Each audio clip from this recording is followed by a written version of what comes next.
Ultime opportunité. C'est l'ultime opportunité de mettre le dernier quadrimestre sur les rails de la réussite. Nous, dirigeants, avons créé le contexte de la fin d'année, accompagné nos cadres et nos managers pour déployer un management approprié, poser les bases pour un contexte de confiance et une démarche de contrôle. Semaine dernière, nous avons affirmé le cadre pour que chacun entre de plein pied dans la période et que personne ne soit dans l'impossibilité de débuter correctement. Maintenant, nous avons 3 catégories de collaborateurs et ou d'équipes. Premièrement, les performants. Deuxièmement, les engagés. Troisièmement, les en difficulté. Les performants sont ceux qui sont sur la route de la réussite, déjà en phase avec les développements prévus, les nouvelles approches, les affaires. Ils sont en phase avec la stratégie, ils déploient les plans. Les premières marches des actions sont faites avec rigueur et performance. Aucun souci concernant leur entrée dans cette fin d'année. 3 points pour les accompagner.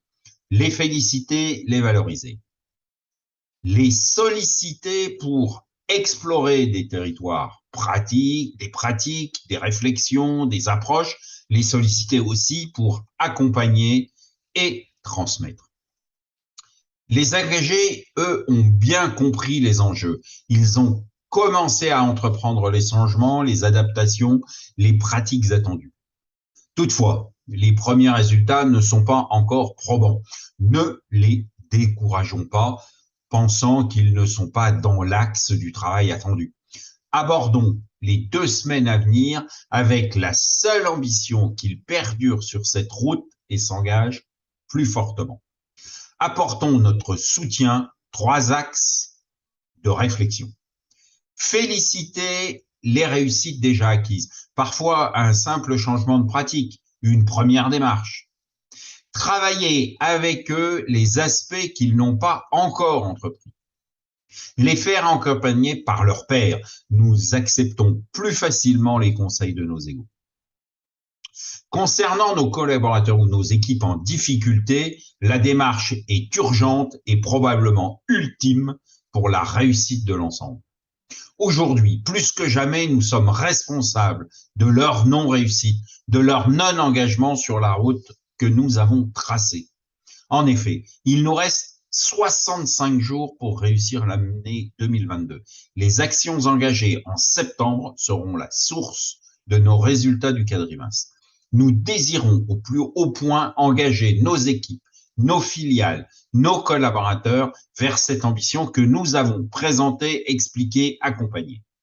Les 2 semaines qui viennent seront cruciales. Soit tous ou la très grande majorité de nos collaborateurs font partie des 2 premières catégories. Soit nous ne réussirons pas à atteindre nos engagements. Tous sur le pont pour enclencher les actions avec nos collaborateurs en difficulté. Nous n'avons pas le loisir de pouvoir les laisser dans cette situation un jour de plus. Nous n'avons pas les moyens de perdre une journée de plus. La pédagogie, c'est l'art de la répétition, alors répétons les messages, apportons notre soutien, notre accompagnement, organisons ceci sur l'ensemble de nos organigrammes. Des actions de base, des plans simples et réalistes à mener de suite, aujourd'hui, demain, cette semaine. Ce lundi, faisons une rapide analyse des proportions des différentes catégories. 60, 25, 5. Rien n'est acquis. Nous sommes sur la route pour entreprendre correctement nos ambitions. 50, 40, 10. Nous avons du travail pour maintenir l'énergie. Les résultats sont accessibles. 40, 40, 20. Nous devons agir avec vigueur pour que chacun prenne consciemment la route de la réussite. 33, 33, 33. Le risque est très important de ne pouvoir atteindre nos objectifs. Nous l'aurons compris, aujourd'hui, L'important, c'est l'action de base, l'atome qui constituera l'ensemble. À très bientôt sur le terrain, à votre disposition.